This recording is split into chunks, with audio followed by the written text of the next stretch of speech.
action. They have won 65 straight home games and 49 straight games in SEC play. Looking to extend that today against Texas A&M inside Colonial Life Arena. Courtney Lyle alongside Christy Thomas-Scuddy. And unfortunately, devastating news this week for South Carolina. Ashlyn Watkins out for the season. She tore her ACL in their last game against Mississippi State. I know Dawn Staley saying next player up, which has been the code for the South Carolina team throughout her tenure. But Ashlyn Watkins is a big loss because this young lady can defend positions 1 through 5. She's a rim protector. She covers up a lot of mistakes for the South Carolina defense.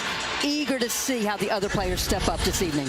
Now, I will say one of South Carolina's strengths is their balance. So they do have a lot of depth that they can turn to. And Dawn Staley not asking anybody to play outside of their role, just give a little bit more. On the other side, facing a Texas A&M team led by Joni Taylor, defensively, they always have a plan when you're facing a Joni Taylor team. And that plan consists of option A, B, C, and D. And Joni told us today, we've got to mix it up and try to keep South Carolina out of getting into any kind of flow on the offensive end. Texas A&M just got its first ranked win over Ole Miss since 2021. They forced Ole Miss to shoot 0 for 12 in the fourth quarter after changing to a 2-3 zone.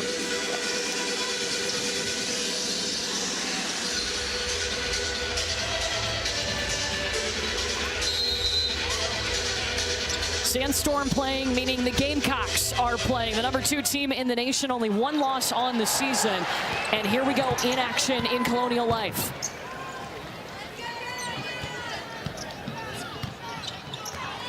Feed inside to Tahina Pow, and too easy. That first points of the game for South Carolina. Texas A&M starting 5. Aisha Coulibaly. South Carolina has not forgotten her. She dropped a cool 32 points the last time she played the Gamecocks. And we asked Dawn Staley, what's the plan? She goes, there is none. She's that good. She's a difficult matchup. Joni Taylor said we need to get Coulibaly going early today. And usually one of the first plays they run in the game is for Coulibaly. You saw her with the ball there, but she traveled. Here's South Carolina's starting 5. And how about Raven Johnson right now? A full stat sheet for her, and she had 0 turnovers in their last game. Their point guard. The consummate point guard, as you would expect under Dawn Staley. She's setting the table for her teammates. She's the best on-ball defender on this team, but she's shooting really well right now also. Tahina Pow, she's already got a bucket in this game, and that will be a travel. So if you're facing South Carolina, we know balance is their biggest strength. They have so much depth. Where do you start game planning? I think right now, especially with the loss of Watkins, go inside. And that's what Joni Taylor said. We need to establish our low post. And the other piece of this is that when Texas A&M wins the paint points in a ball game, they win the game. Now, Texas A&M averages about 34 paint points per game. Sanaya Fagan thought that she had the takeaway. There's going to be a foul instead on Sanaya Fagan, and that is her first. You see Ashlyn Watkins there starting her prehab before they do surgery for that ACL tear. She'll be out for the rest of the year. I mean, it's a loss, obviously, for South Carolina. It's a loss for our game. She's such an exciting player to watch. Yes, Miss Watkins, as she's known because of her rim protection, but just a dynamic player for the Gamecocks. Aisha Coulibaly with the bucket. Don't forget, too, I mean, Ashlyn Watkins is the first Gamecock in history to dunk in a basketball game. She's done it a few times now. One each year That's of her right. career. Bree Hall for 3, and it's short off the iron. So here's Soleil Williams in that maroon jersey for Texas A&M. First year playing the point guard position, which she played in high school, went to Joni Taylor and said, I want to move back there. And I think for Soleil Williams, she's learning that it's much more difficult at this level. But right now, Aisha Coulibaly's picking up where she left off in Greenville last year. Yeah, at the SEC tournament when she dropped 32 against South Carolina. Here's Fagan still on the floor with 1 foul early in this game. Trying to step around Lauren Ware. And Ware takes the basketball away on the rebound. Lauren Ware is so important for Texas A&M's defense. Janae Kent too far underneath the basket. How about Aisha Coulibaly? They call her AC.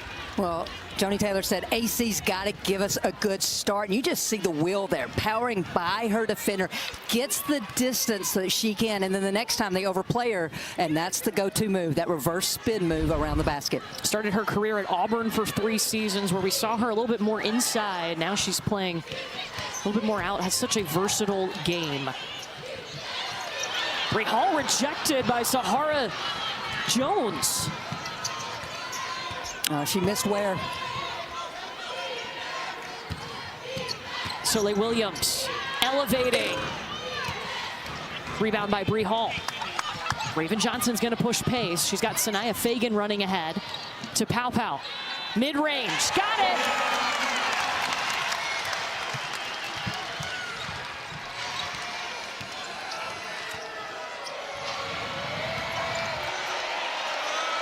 South Carolina 7th in the SEC, scoring 82 points per game. This Texas A&M team only 68 points per game. Aisha Coulibaly is a big part of Texas A&M's offense, and you see what she did in the second meeting in March against this South Carolina team. Well, in the game in January, I actually called, and she was just foul trouble the entire time. So it's key for Aisha to stay on the floor here for Texas A&M. And she only knows one way to play, and that's hard and aggressively.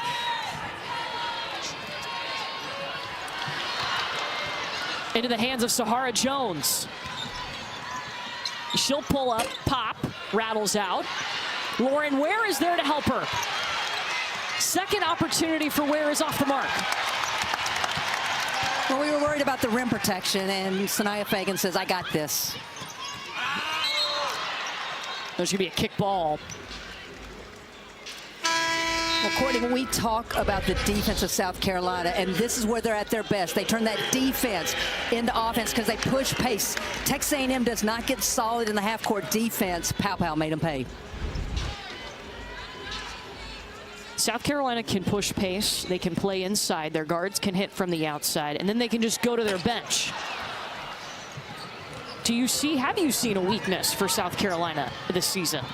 I mean, they're not shooting as well as a year ago. Assists are down, but I also think this is part of what Dawn Staley does. She builds for April.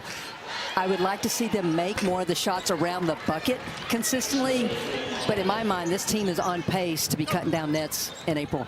Aisha Coulibaly, 3 for 3 from the field. She has all of A&M's points. Joyce Edwards, that is a freshman. We'll see her at the free throw line. Her versatility reminds me of Watkins, but her ability to score off the bounce. That's going to be a really interesting matchup with Ware, and we see Jada Malone check in for her.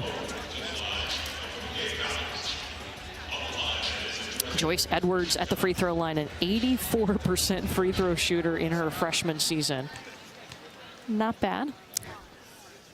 Drops in the first.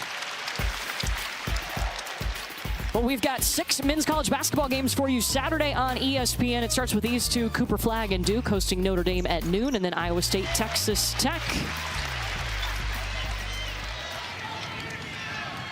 Tied at 6 after the free throws.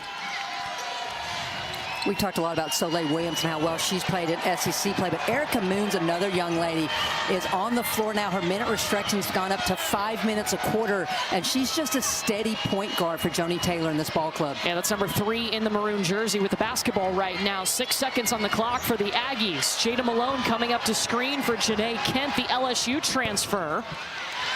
Rebound by Kitts. Pow Pow. Back to Chloe Kitts at the elbow. You can't leave her open. Same thing that happened before. A&M misses. They don't get solid in the transition defense. Kitt trails there, has a wide open look. Chloe Kitts coming off a double-double against Mississippi State. 17 points, 10 rebounds. Has taken her game to another level as she tries to become a pro eventually. Inside to Jada Malone. A little too far underneath the basket, and she traveled. South Carolina up by 2 thanks to Kitts. Well, and it is the trail shot by Chloe Kitts. No one matches up. One dribble pull up. Good look for Kitts. icon of greatness. Yes. Not just from a collegiate perspective, on a national and international perspective as well. Close game early on here. Courtney Lyle and Christy Thomas-Scuddy with you from Columbia, South Carolina. Chloe Kitts, her second bucket today, finding an open lane. Someone that enrolled early 2 seasons ago has decided to take the pro approach to her basketball game, and it's paying off. I mean, this is now 2 games in a row where we're seeing Chloe be really aggressive on the offensive game. Offensive end. Mylasia Full-Wiley, too much, going coast to coast. Joyce Edwards with the rebound and the putback. And this is the other thing when you play South Carolina.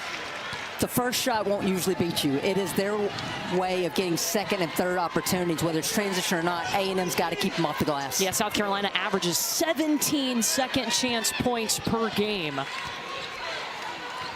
They're 13th in the nation in offensive rebounds per game. Edwards corrals that one. It's an 8-0 run right now for South Carolina. Tessa Johnson going to the free throw line after that foul. We were both eager to see how Chloe Kitts will respond from her big game in Starkville on Sunday, and she's picked up, knows that she has the speed advantage on Malone, and just blows by her to get to the rim. And then in transition, a miss does not matter for South Carolina because they assume that, they stay on the glass. Edwards with the putback. Well, Tessa Johnson gets the first free throw. She's coming off a career-high 22 points. It was the first time in her career she's gone over the 20-point mark. Remember, she was a member of the Final Four All-Tournament team, and Dawn Staley has said, we need Final Four Tessa back. Well, I feel like in all the games where South Carolina has needed Tessa Johnson to step up this season, she has. Michigan, and definitely against Mississippi State. She was the catalyst that steadied South Carolina on Sunday and got them going. And I think Tessa Johnson can put up 20 any night she wants. Here she goes, leading the break, keeping her eyes down the court and just off the fingertips of Joyce Edwards. Well, to your point, in her last 3 games, Tessa Johnson is leading South Carolina, averaging 15.3 points per game. And she's shooting over 45% in those 3 games. So 51%. This young lady, I saw it all last year. I think the ankle injury early in the season kind of hindered her, and she got her stride late in the year. And honestly, I'm expecting more from Tessa Johnson. And I know that's saying a lot for a sophomore, but her skill set and her hunger just makes her really difficult matchup for teams. Mid-range from Jada Malone. First points from somebody other than Aisha Coulibaly for Texas A&M.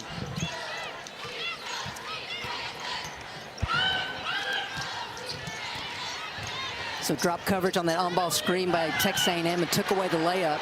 Catch and shoot, buckets! Tessa!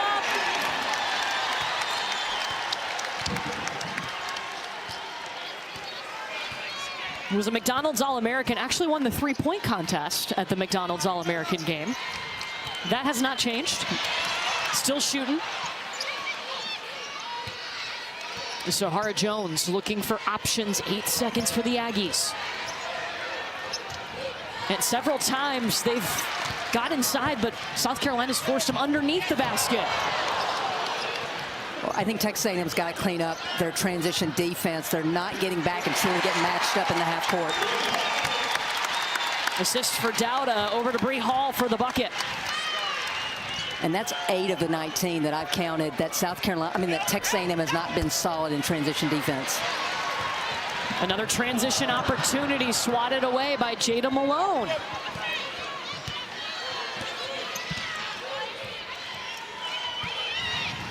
Asked Joni Taylor, they got really late in shot clocks against Ole Miss. I said, was that purposeful about Ole Miss? She said, no, we're growing on our offense. We're getting deeper and being more patient. But right now in this game, I feel like South Carolina's forcing them deep in the shot clock. Count that bucket from Joyce Edwards. Dribble penetration kills. That's what coaches say. And you see how all of Texas A&M players drop because of that dribble penetration. Tessa Johnson wraps around, wide open at 3. The other part of the Johnson & Johnson duo checks back in. Raven Johnson. I mean, come on, that should be an NIL deal. I mean, that is them. screaming NIL deal.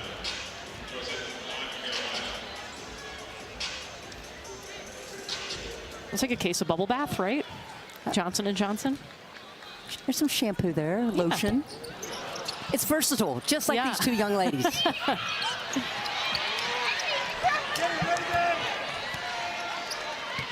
South Carolina's on a 7-0 run. They are shooting 62% from the field in this first quarter because so many transition points, easy buckets. Well, Raven Johnson not letting Soleil Williams initiate the offense to the right, so Williams goes to her dominant hand to the left.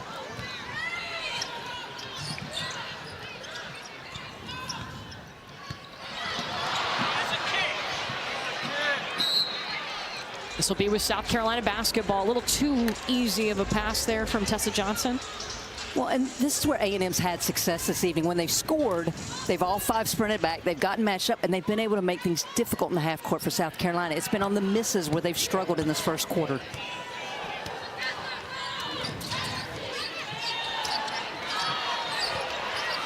Mylasia Fulwiley into traffic, going high up off the window, and the rebound by Miriam Dowda. She is one of the post players they've asked to step up with no Ashlyn Watkins. Quick shot taken by Kendall Hunter. I'm not sure that was a smart decision there. They could have waited for the last shot of the quarter. Well, and Joni Taylor would point into the clock immediately after that shot. Now South Carolina gets the last shot of the quarter. They've hit their last 4 field goals.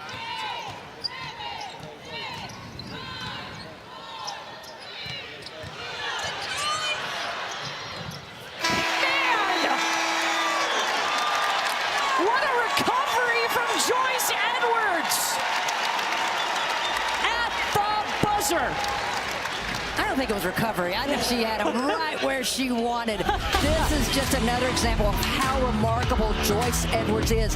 Physically gifted, powers it up through the contact. Affected by the California wildfires in 2025, donate at redcross.org/ESPN to help the Red Cross respond and help people recover. Well, South Carolina off to an excellent start, shooting 63% from the field. A lot of those points coming in transition, 6 fast break points, and it's been a balanced scoring effort. Joyce Edwards leading the way right now, the freshman with 8 points. Which not surprised at all. She is so capable. But this is where I say again, for Texas A&M, they've got to communicate better in transition. I know it says only 6, but they haven't been able to get 5-on-5 matched up, and that's allowed some easy looks for South Carolina.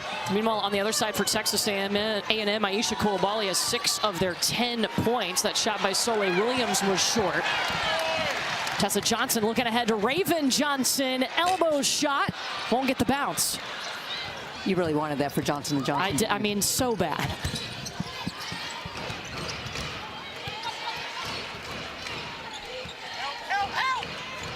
Soleil Williams, she's got the green light to shoot from deep.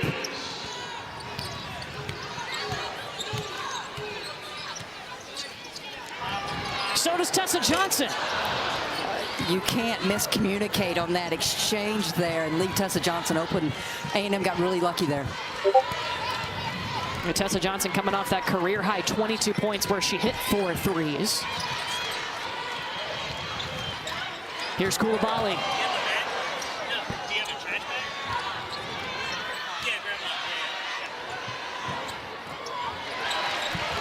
And it's good to see Amira Abdul-Rahim in the game for Texas A&M. She was questionable in this game, but able to go today. Mylasia Fulwiley.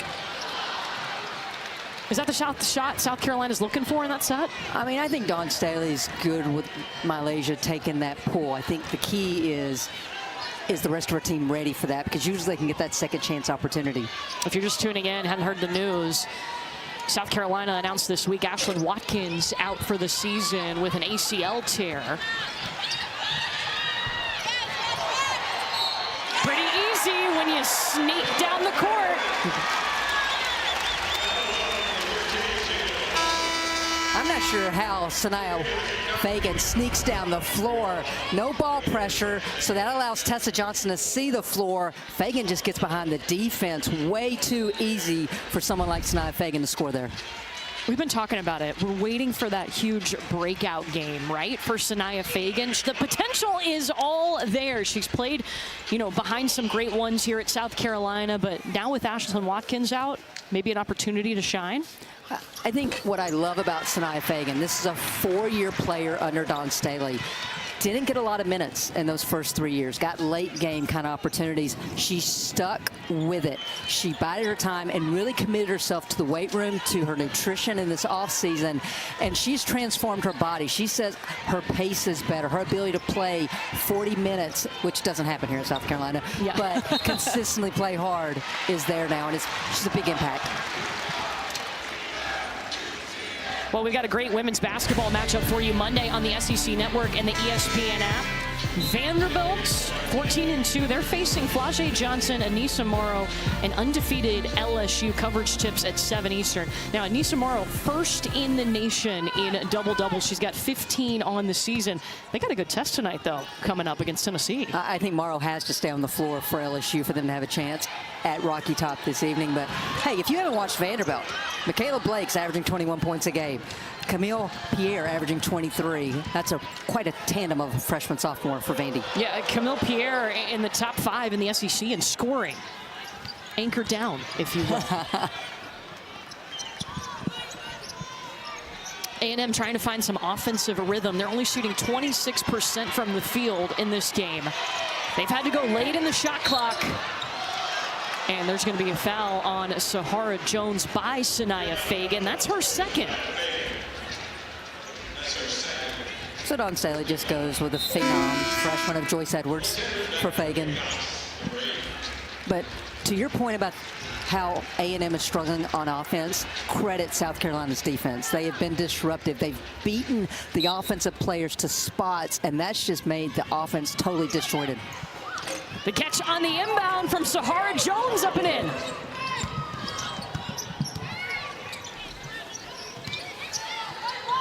So you're seeing some zone from A&M now. This is something they switched to. They went to a 2-3 zone in their last game when they had to come back against Mississippi State, against Ole Miss. And that was key. Ole Miss did not have an answer for the 2-3 zone. This is going to force a turnover. Well, I think something about Texas A&M that you need to know is this team early in the season was just handcuffed by injuries. You had players who weren't practicing because of load management issues, and they were able to start practicing. Got numerous players back full-time in practice, and since the Christmas break, this is a very different Texas A&M ball club. Lauren Ware using that pivot to create space. And Lauren Ware is a player who, since the break, just looks brand new. She really wasn't getting much lift before the break. She's moving so much better now due to the rest. For Wiley, jacking the 3.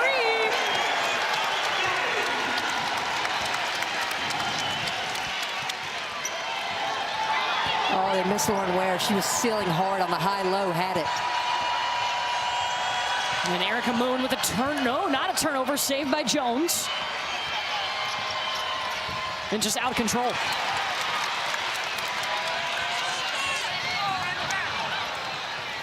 Great job by AC to stop that transition.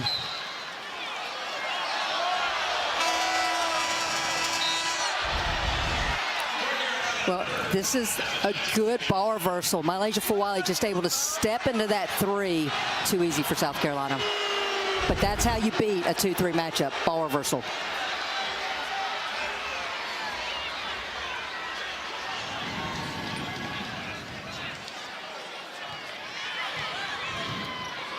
So Fulwiley will take a seat. That 3, her only points so far today in 8 minutes of action. Erica Moon setting things up for Texas A&M. But at 15 seconds, just so slow getting into the offense. And now running out of time with nowhere to go. 5 seconds. Gotta shoot. South Carolina's defense too tough. And Joni Taylor telling her crew, calm down. It's all right. Well, if you're an A&M fan, you got to feel good because you've shown against Ole Miss you can come back from as much as 16 down. South Carolina at home is just kind of a different beast. I'd say so. They have won 65 straight home games. They haven't lost here since before December 17, 2020. Chloe Kitts will find herself at the free throw line. Well, I talked about how ball reversal is one way to beat a zone. The other way is post-to-post passing. So South Carolina goes down to the short corner to Edwards. That forces the middle out. Edwards, great job pulling Ware. Easy look for Chloe Kitts. That's not been a strength of Texas A&M so far in this first half. Chloe Kitts is at the free throw line shooting one after she had the and one opportunity. This is a player that has a pro mentality now, so much so that even on game day, she does a game day lift. This was this morning at 9:30. She did deadlifts, med ball slams, single leg jumps, seated leg extensions, leg and bicep curls. Now, it doesn't last long, but it's important for her to get in the weight room like she did this morning at 9:30 and get the day started on a game day. Well, and Chloe said, you know, I worked really hard last year, but I lost all the weight in season, because this is a Gamecock ball club that lifts 4 days a week anyway. Any day they practice, they lift.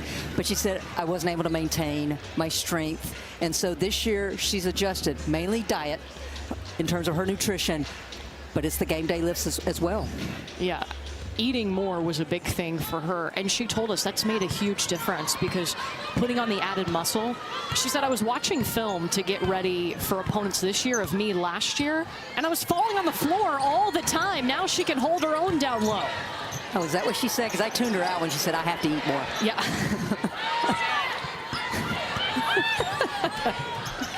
Every woman's dream, Chloe. 3 ball off the mark. This is the fine line for Texas A&M right now. The half-court defense of South Carolina has been so good, so you want to try to score in transition.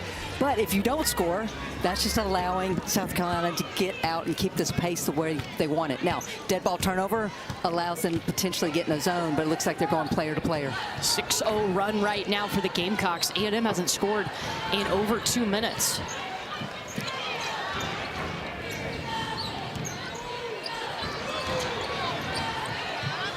Joyce Edwards, that was pretty. 8-0 run. That's a tough matchup for Lauren Ware against the freshman because of her versatility off the bounce. You saw Ware just hanging back.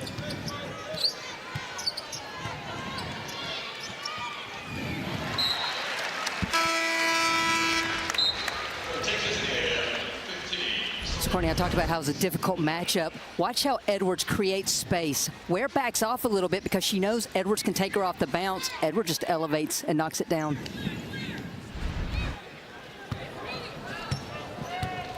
Joyce Edwards, and talking with her, she said, I'm a self-described little nerd off the court. She wants to be an environmental lawyer.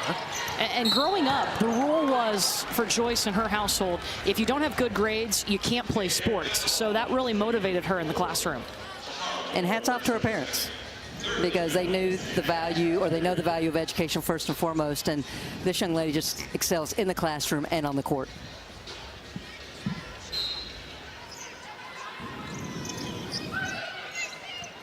So Sahara Jones staying on the floor now with those 2 personal fouls. She's a young lady that gives Joni Taylor a lot of options, both offensively and defensively, so she needs to avoid that 3rd.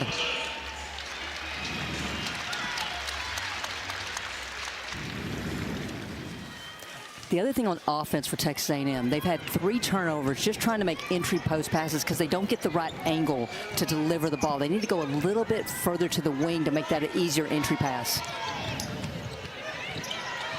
Here's Coulibaly. She had 6 points, but all of those coming to start this game has been stopped since then.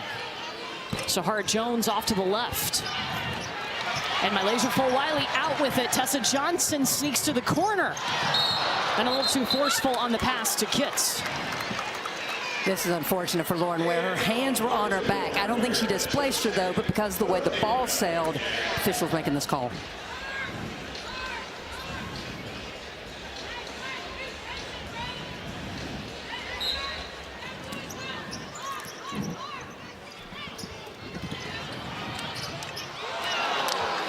Tough shot from Joyce Edwards.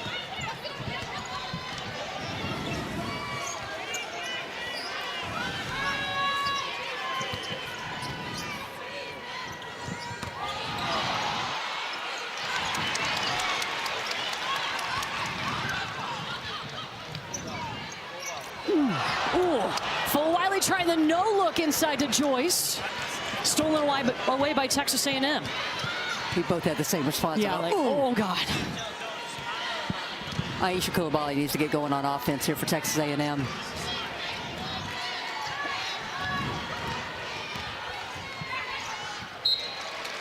And it'll be South Carolina basketball.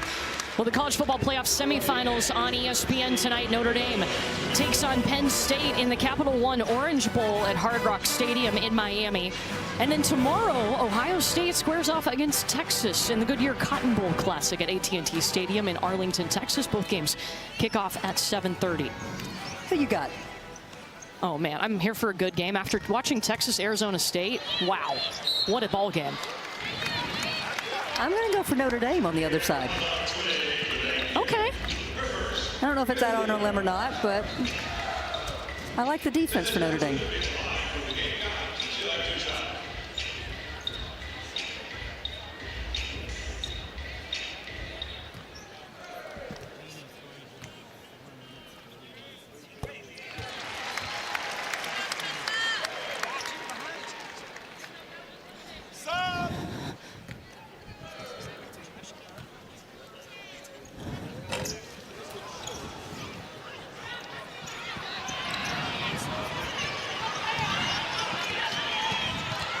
Soleil Williams trying the Euro step around Tessa Johnson. And Texas A&M just trying to get anything going, looking for that spark and transition. They've missed their last 5 shots now. I would have liked to see Soleil kick that one out to her teammate in the corner. Tessa Johnson, no.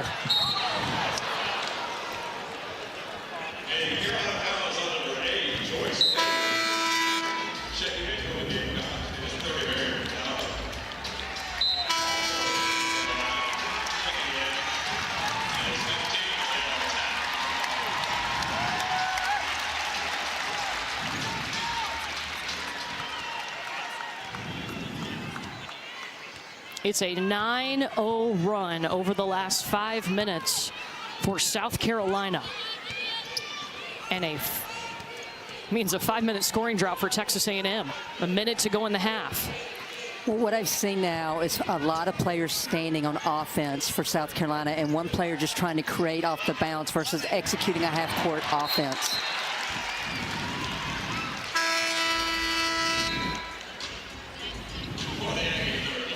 Just 6 seconds left on the shot clock here for South Carolina. I'm sorry, for Texas A&M. So they'll bring over Aisha Coulibaly to inbound this basketball.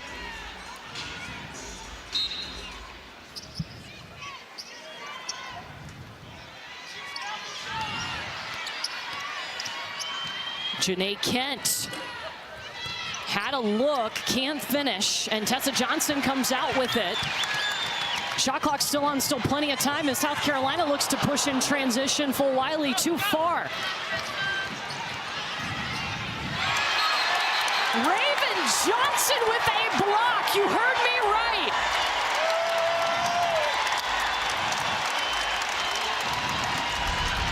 We talk so much about the blocks of the bigs, but the guards for South Carolina hold their own. Raven Johnson times that perfectly, and it goes off the Texas A&M head.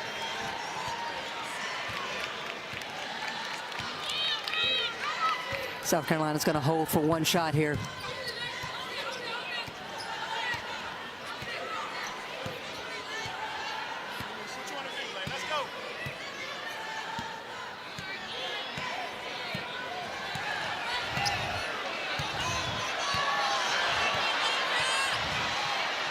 Full Wiley taking her time. Won't get the bounce, but South Carolina ending the half on a 9-0 run. They are up 37-17 at the half. Let's get you back to Shay in the studio. And we talked about the South Carolina offense, but their defense held A&M to their lowest point production in the first half this season. And in true fashion, the bench showed up once again for South Carolina. 20 points of their 37 in the first half. So A&M coming out, matching up in player to player. Double team or not does not matter. Sanaya Fagan taking it up strong for South Carolina. Aisha Coulibaly usually gets a first play call for her out of each half. Important to get her going in. Had early 6 points and then did not score again until right now in the second half.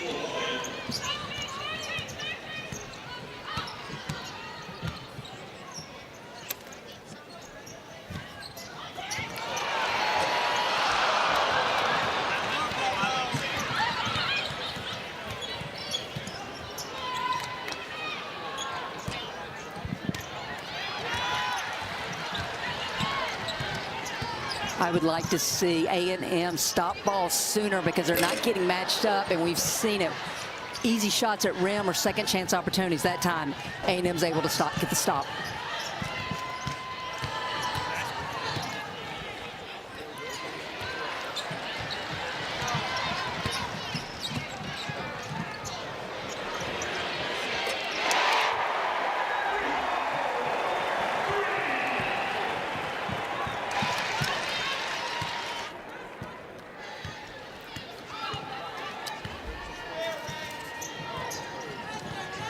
So I said it in the first half, but just so slow developing offenses for A&M.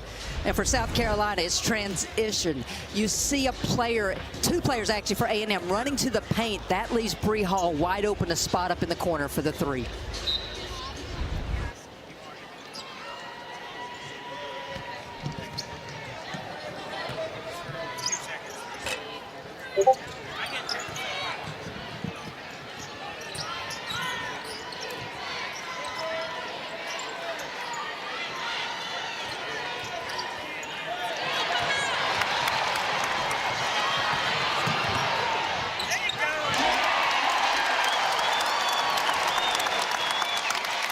First quarter, second quarter, now third quarter. A miss by A&M is allowing South Carolina to get out and transition and run.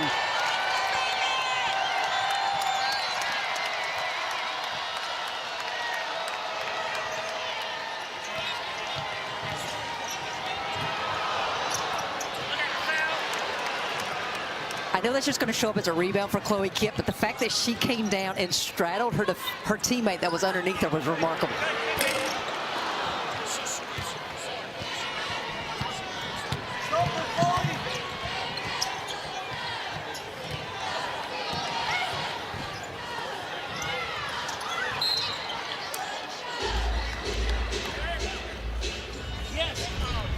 This is true Dawn Staley basketball. Defense forces the turnover, and then Chloe Kiss just gets out and running.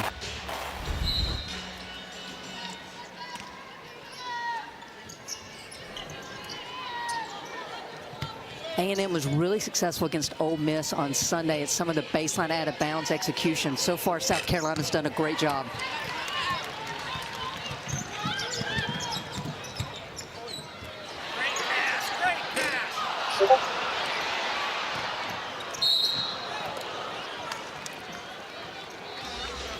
Chloe Kids taps her chest saying, my bad, but right now South Carolina getting anything they want in the half court. I'd like to see more ball pressure by Texas A&M to take away some of those looks that South Carolina's getting in the half court.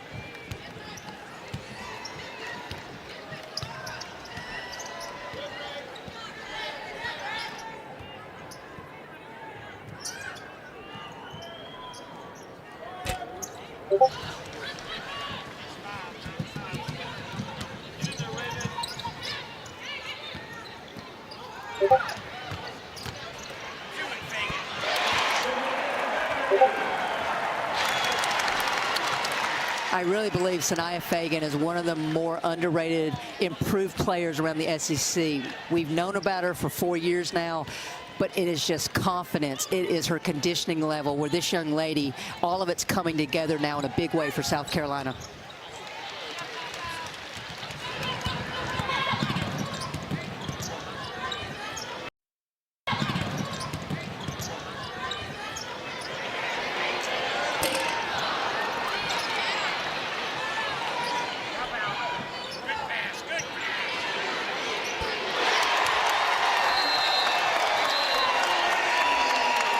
disjointed on the defensive end, so Joni Taylor calls time out for Texas A&M.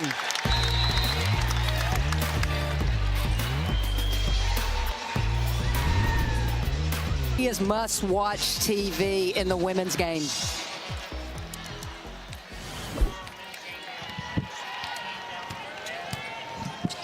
And one thing for Texas A&M all season long, they have been good at executing out of timeouts.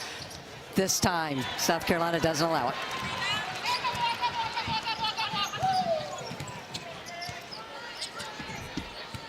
And actually, that's his wholesale subs for Joni Taylor coming out of that timeout. 5 new players on the floor and going to a little matchup zone.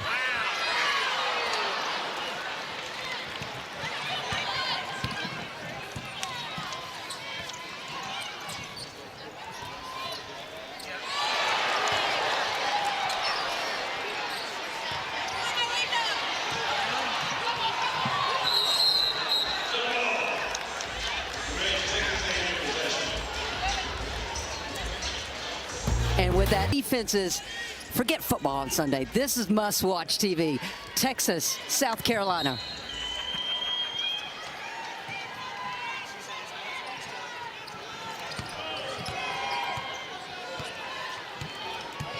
And if I'm Joni Taylor that last timeout, I am telling my team, forget the scoreboard. This is about us moving forward, building on what we did on Sunday.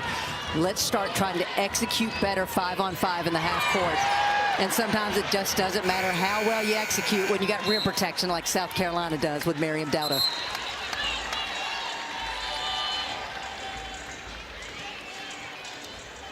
And things are not going A&M's way. But I had Texas A&M a month ago. And the growth and improvement of this ball club from a month ago to now, and it's because bodies are getting healthy. Now, unfortunately, playing some of the other teams in the SEC is not quite like playing Texas. It's not quite like playing South Carolina, and they've just come into a buzzsaw here this afternoon.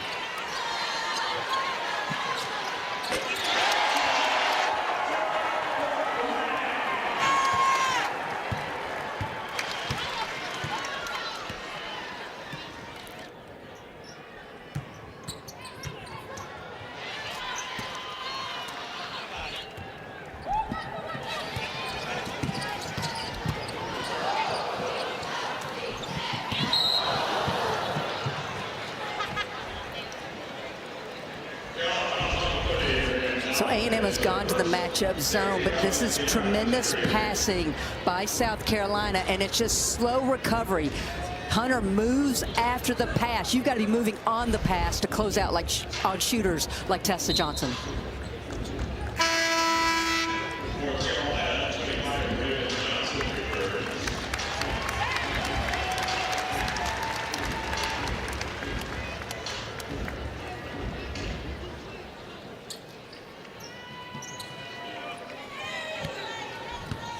A&M runs a lot of motion offense, but I would love to see a set that involves 5 players right now because there's just so much standing unless Abdul Rahim can knock it down a shot like we just saw.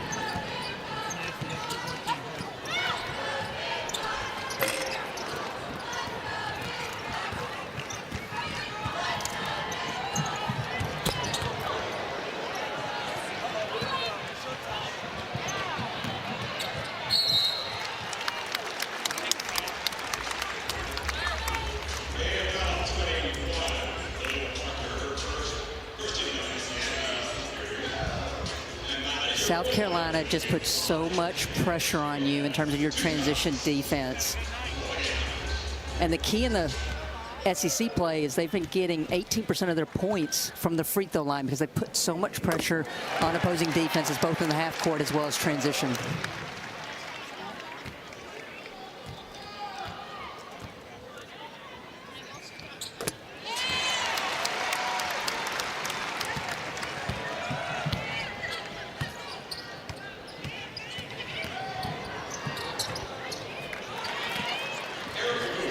Great read there by Moon.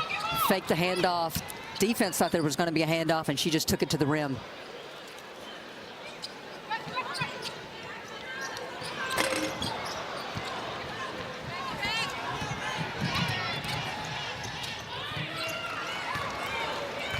Missed threes will lead to runouts. Great job by Texas A&M to try to get the easy two in transition.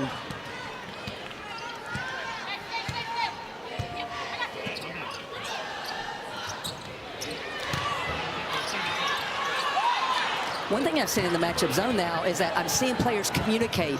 In man-to-man, I wasn't seeing a lot of half-court communication by A&M in these last couple of possessions. This is a team that's connected on the defensive end. Great steal by Malone, great finish.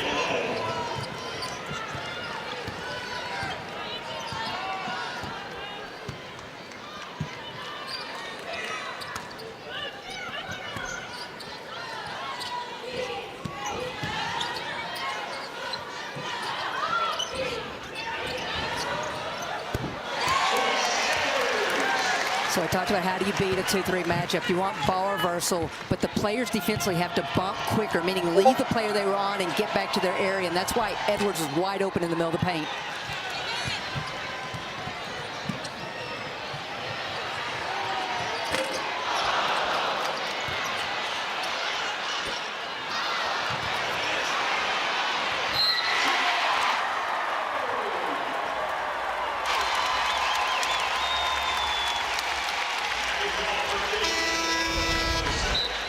Well, if at first you don't succeed, try. Edwards on the glass. Misses the first opportunity. Try again. Edwards just showing her physical dominance right now. And for A&M, one thing Joni Taylor said to us is that as far as players who had ever played in this building before, it was Aisha Coulibaly. And Janae Kidd didn't even, as a transfer from LSU, because South Carolina went there yet. So right now, if I'm this coaching staff, I am challenging my players to step up and compete in this game. Forget winning and losing. This is about building some positive momentum to continue into SEC play.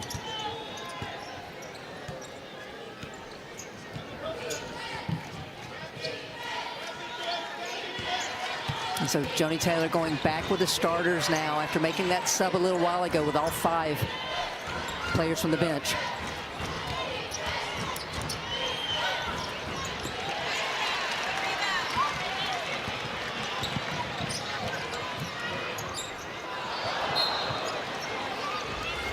Much better transition defense that time for Texas A&M.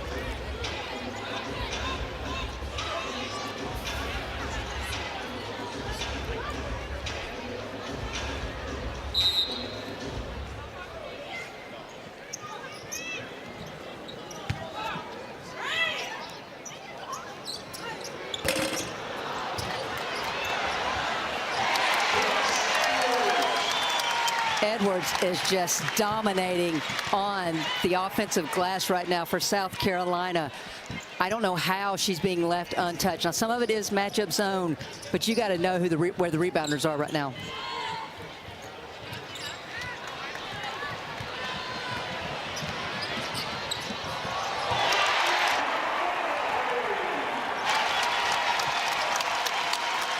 You always tell your offensive players, you go until someone stops you, and no one stopped Mylasia Fulwiley that time in transition D.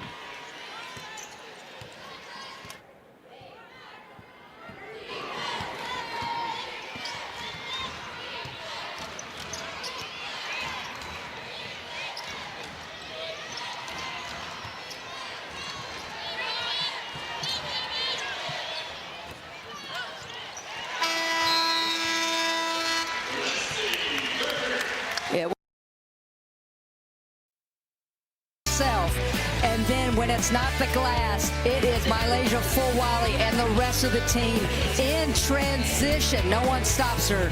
Kiss off the glass.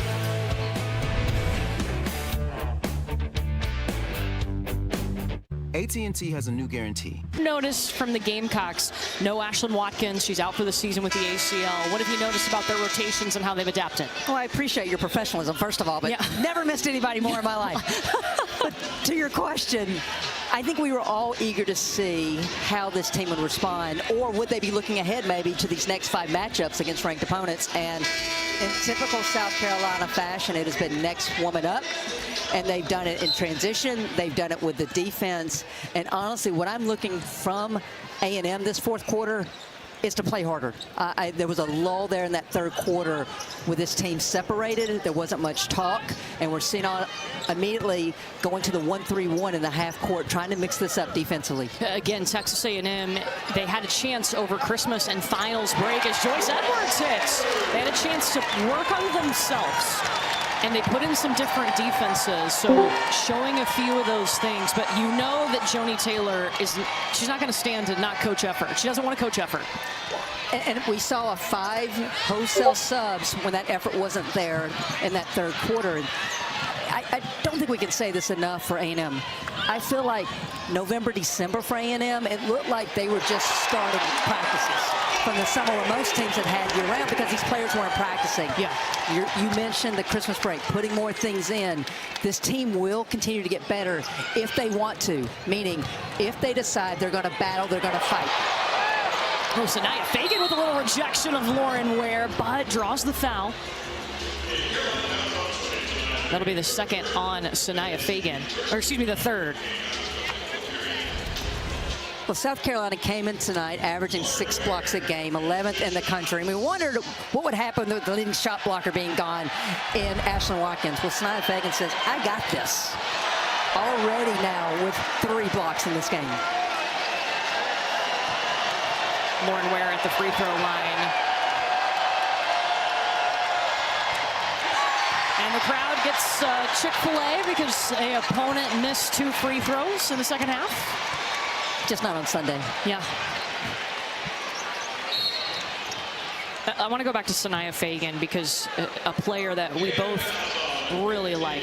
What are some of her strengths when you watch her play on the court for South Carolina? Well, she's always been a physical low post player, and she hasn't lost that. She's maintained her strength, but she's leaner. And I think more than anything, I see a maturity in Sanaya. And I think it is a matter of being a 4th-year player in the system, knowing that she is the starting post player, knowing that everyone believes in her and what she has around her. I don't think she forces action.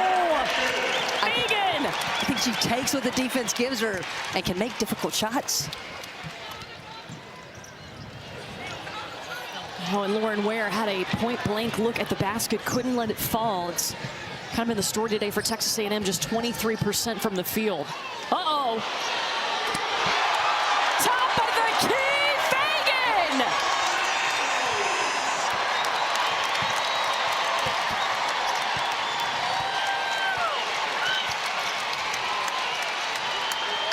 Soleil Williams too much. You know, Fagan's got to practice that in case they need a Camila Cardoso moment. Well, you started the bragging on Fagan, and she's just responding. You just see the beautiful turnaround jumper, great touch, and then the trail 3. And as beautiful as the shot looked, it was the smile. And look at Pow Pow. Pow Pow makes the pass, and she's just walking down the floor.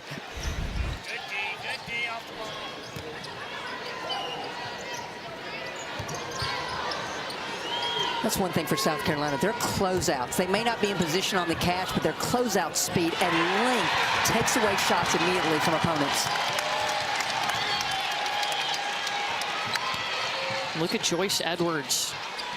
Into the double figures in points and rebounds. 19 points, 10 rebounds. That's her second double-double of her career, her young career. Her first one coming against Iowa State earlier this season. Kendall Hunter trying to draw the contact, and she will from Pow Pow. It's not surprising in Edwards. I mean, this isn't like a young lady who wasn't highly touted coming out of high school. But at the same time, knowing that these South Carolina players don't play 40 minutes. They have limited minutes because Dawn Staley uses that bench. It's evidenced by the #1 scoring bench in the country.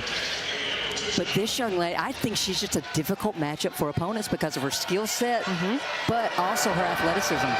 She's experienced, too. I know she's a freshman, but she played high school as a 7th grader, was a 2-time National Player of the Year in high school, #3 overall, a McDonald's All-American.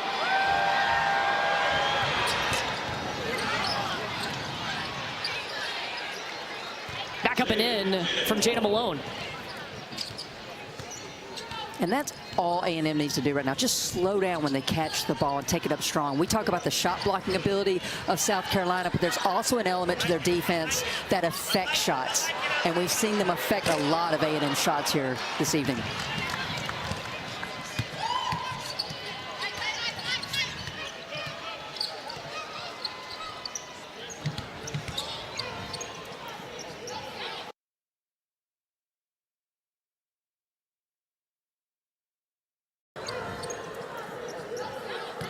Julia Parker.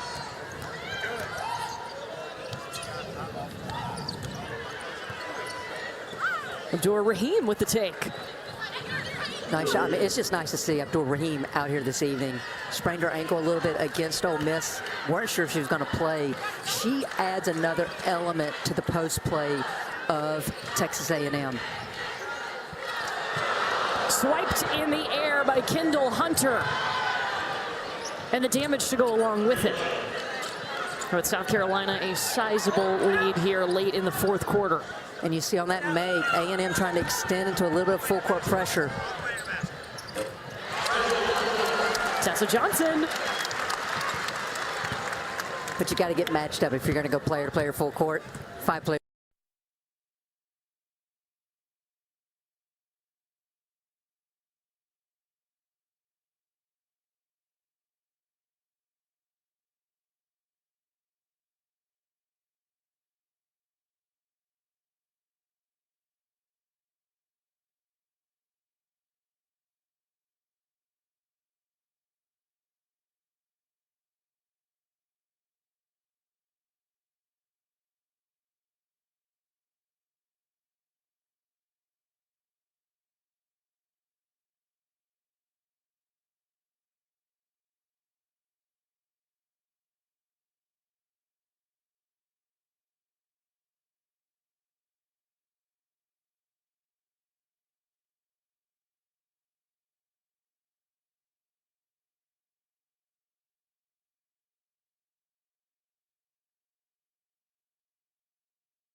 Don't seem like the tempo was a lot more fluid.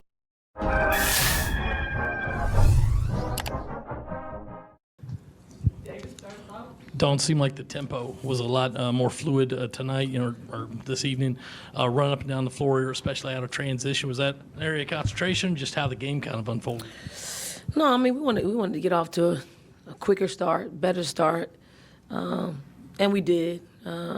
And I, for the most part, I thought we held serve. I mean, the people that we put in the game came in and impacted it, no matter how much time or how little time. We're just working towards just elevating the end of our bench. I know, I have full confidence in them. They just really need more experience out there. Coach Taylor came in here and said that she felt like you guys punched him in the mouth on defense. Just Coach how would Staley? Coach Taylor. Oh, Taylor. I think you said Coach Staley. I was like, Sorry. we did get punched in the mouth this year. So How would you evaluate the physicality of your defense tonight? I think we were locked in. I think we understood that they're a very physical defensive team. They're very they cut your vision down. They make it hard for you to make catches. So I mean, most teams that play that style, if you give it back to them, it can cause some disruption. So I think both Joni and I are defensive-minded. So it was probably the team that's going to be able to crack the defensive code of the other one and put some points on the scoreboard. And fortunately for us, it was us. You touched on it a second ago, but did you like what you saw from your post players? You had to work in there a little more than usual with Ashlyn out? I did. I think, it's going to be similar to that. I probably could have gotten Kima in the game a little bit sooner because she's just more experienced. But she's been out, and Adele's been working. She's been working her butt off, so I wanted to give her the nod. So we put her into the first quarter. And I think Miriam is coming. There are spurts in which she looks pretty good. And then there's spurts where she looks rusty. And it's just all about getting her some valuable minutes. And tonight was a plus for us. With Miriam specifically, Dawn, she was used to playing sometimes 30 minutes a game at Arkansas. How has she handled this switch of coming in and, learning the new system, but also having to sit for a long time? Well, part of me, Dave, is she's very, very nice, like super nice. Part of me wants her to fight a little, call me a name or something, but she's just not like that. So she knows she's nice, she knows, but she also knows that what type of situation she was coming in. If she's able to, shoot that ball, she's gonna help us, along with all the other stuff. She's tough. She's tough. She's not gonna back down. I do think she can score the basketball, including outside of three. She can put it on the floor. She can get to the basket. She gets rebounds. She's got a certain toughness about her. I mean, the only thing that's lacking is playing experience. And, now that Ashlyn's out, she'll get some. And she can either extend it with her play or get back in line, behind Adele and Sakima. Hey, Coach Staley. When we spoke to Coach Taylor, she was saying that, she really appreciates what you've done with this game, and it's grown a lot, and that's partly due to you. What does it mean to you that another coach, even after a 40-point loss, can come in here and appreciate what you've done for the game? Yeah, with Joni's family, I consider her family. Her husband worked with us for a lot of years, but I think we know, she represented our country as an assistant coach on the Olympic team. So, for us black coaches, we really support each other. We know in this space it's hard. I mean, it's hard, It's hard to keep our jobs. It's hard to, it's hard. So when you see somebody that's trying to elevate, we're unafraid to share that. And I appreciate Joni so much. We talk, we talk often. We don't. It's not just when we are about to play each other, but we talk about moving our game. I mean, she's on a lot of committees that I wouldn't dare be on. So she's moving the game forward in that way as well. She's in the trenches on those committees trying to move our game forward, and I appreciate her, and I appreciate our friendship even more.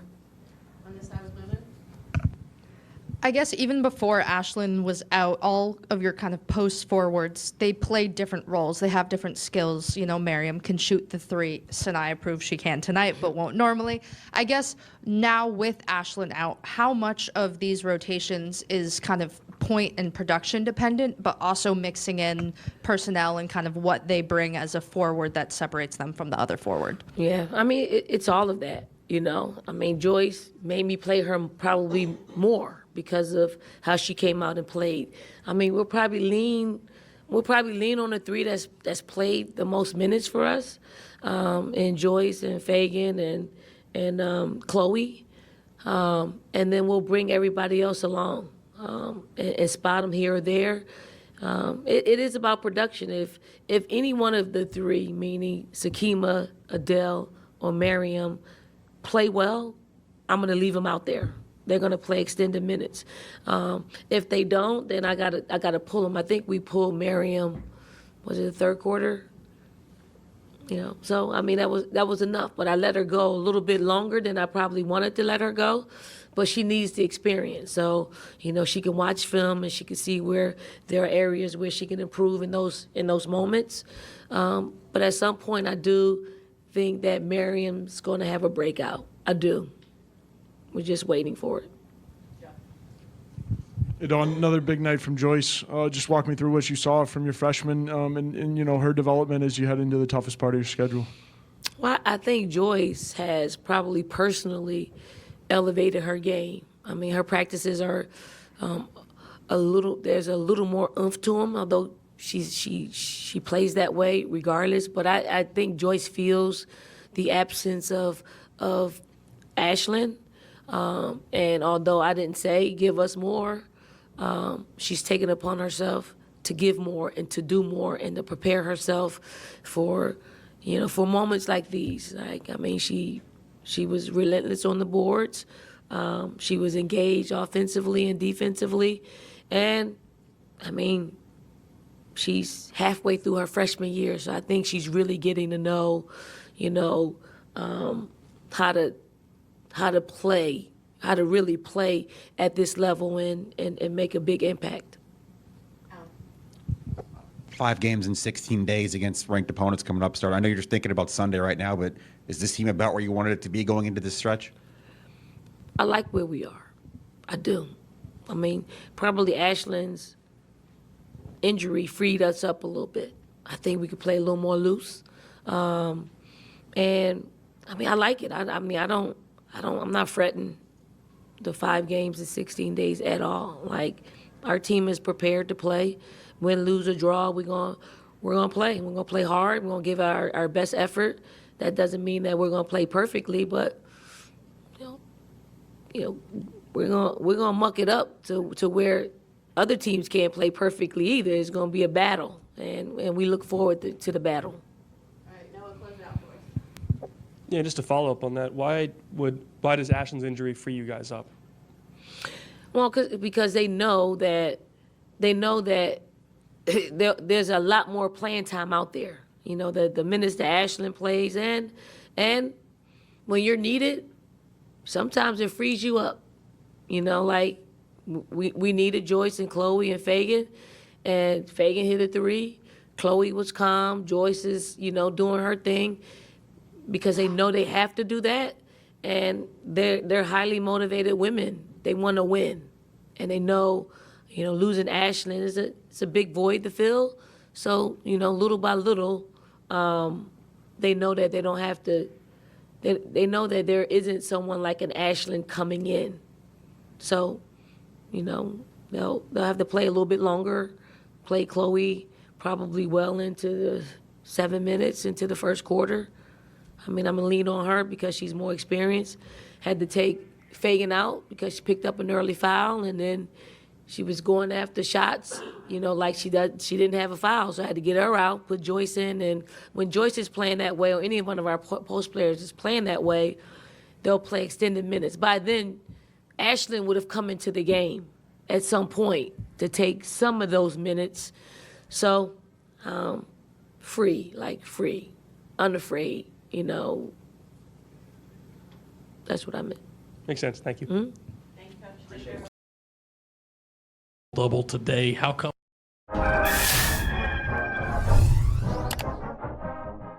Joyce, another double today. How comfortable did you feel, and do you maybe feel a little bit of extra pressure saying, like, I can be one of the ones that step up with Ashlyn out? I feel like I just let the game come to me today, Offense was flowing. I thought my defense was pretty good. So, but I don't feel no pressure when it comes to Ashlyn. I feel like everybody's stepping up, and you don't try to fill in her position. You just do what you do. And at the end of the day, everybody will elevate their game. So I don't think the pressure is necessarily on me, but we know as a team that we all have to step up. Miriam, that's the most you've played in a while. I guess, how do you feel right now, and how would you evaluate your performance in some extended minutes? I would say, piggybacking on what Joyce said, Coach had a little talk with us, and she was just like, we don't have to play like Ash. We just have to come in, and everybody has to do their job and just fill in that void and everything. So. For both of you, Coach Taylor said that she felt like you guys came out and punched them in the mouth on defense. Just how would you guys evaluate the physicality of your defense tonight? I feel like during practice we emphasize defense. I mean, at the end of the day, offense will come, but defense is the one thing that you can control and always will control. So I feel like we just, prioritize that, and we executed. Yeah. And defense always wins you games, so that's what we had to do. Joyce, a lot of your points came from second chance efforts, and Miriam, you can answer this too. Does rebound help you guys get going on the offensive end at all, and if so, how so? I feel like rebounding is just an important thing that's really undermined. I feel like extra efforts was something Coach was getting on me about, and I feel like I executed that today. But obviously, seeing the ball go through the hoop off of an offensive board does help you flow offensively. Yeah, it gets you going and just calms you down and just gets you in the game and everything. So, yeah. David? Mm-hmm. No, you only like to look at the next game, but this next big stretch, the next 5 games, all against top 25 opponents. How do you think the team will be able to handle it after a performance like this? I mean, we're going to go out there and we're going to play one game at a time. Yeah. At the end of the day, we're not necessarily looking at that. We're just looking at one team ahead of us. Next is Texas, so we're going to execute on them, hopefully, win, and that's all we focus on. Yeah, take it one game at a time. Noah? Joyce, it feels like any given night, any one of you guys can be the leading scorer for this team. How much of a relief is that fact, and then how good does it feel when you're that person? Yeah, I feel like it's one of the reasons why I came to South Carolina. It's hard to guard all 13 of us. But I feel like, it doesn't really matter if you're